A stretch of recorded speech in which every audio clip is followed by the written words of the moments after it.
Video jadi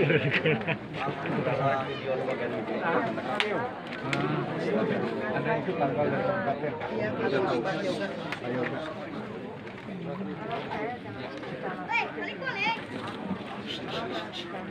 Yang pertama saya tidak dan kakaknya sendiri tadi di assessment oleh staf saya itu takut kalau tiba-tiba karena usianya sudah 90 tahun lebih, takut nanti Ocha ini dengan siapa. Nah dari assessment itu saya di jalan berpikir saya nggak mungkin memisahkan antara Ocha dengan kakek, karena saya yakin mereka sudah menjadi satu. Karena itu kemudian, tapi sebetulnya kakeknya ikhlas kalau Ocha kita akan rawat di balai.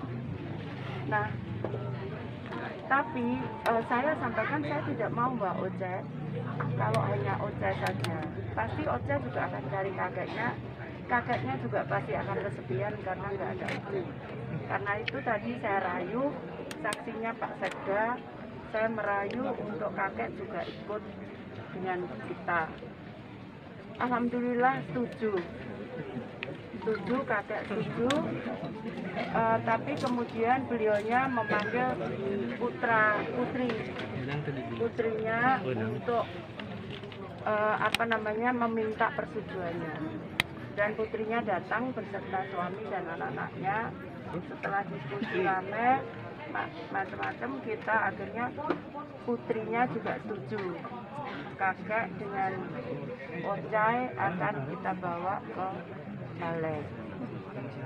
Jadi kesimpulannya Ocha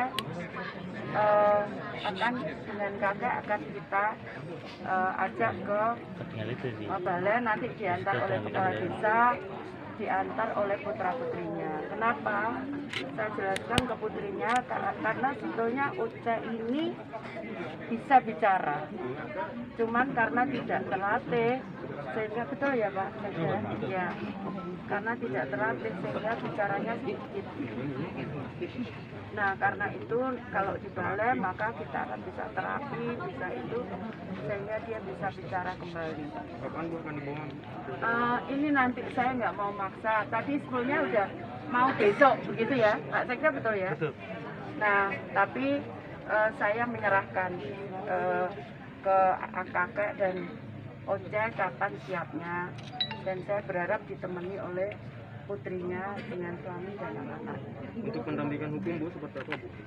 Nanti kita serahkan ke penegak hukum ya. Yang jelas kita sudah lakukan pelaporan dan sebagainya. Ya saya berharap memang kan anak-anak yang mempunyai disabilitas atau saudara kita yang punya disabilitas, memang kadang mereka melakukan tindakan-tindakan yang karena mereka tidak mengerti, bukan mereka mau mereka begitu, tapi mereka tidak tahu. Karena itu sebetulnya kita yang mengerti sebagian justru kita membantu mereka untuk mereka bisa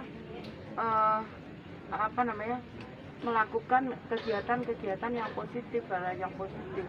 Jadi kita mestinya harus membantu, bukan kemudian menghukum atau mendiskreditkan, karena siapa juga yang mau seperti itu kan, tentunya tidak ada yang mau. Tapi kalau kita semua mensupport, saya yakin dia akan juga baik. Saya punya pengalaman untuk itu puluhan tahun. Jadi artinya saya tahu persis bagaimana merawat anak-anak itu.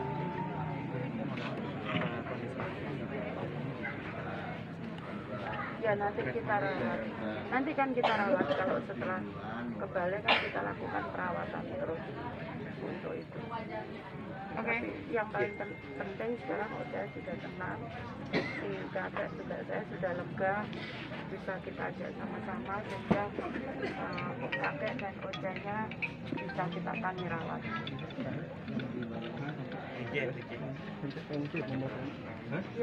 kita kan untuk jangka panjang ya kita terapi terus. Saya masih percaya Ocha ini sebetulnya kalaupun toh dia Down syndrome itu kecil sekali. Karena dia matanya bisa berkomunikasi. Kemudian betul Pak ya, yang punya ilmu ini tolong yang punya ilmu datang ke saya.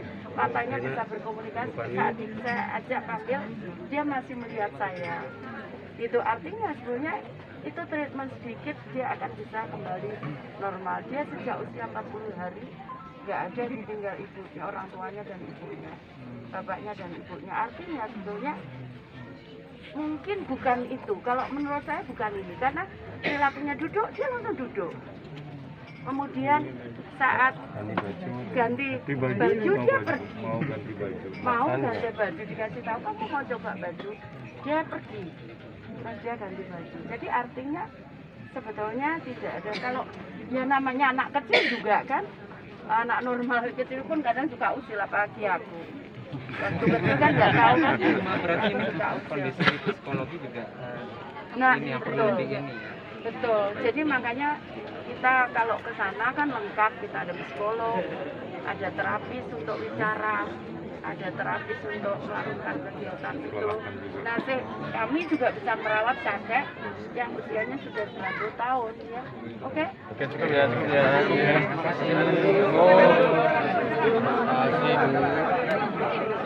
Terima kasih Bu.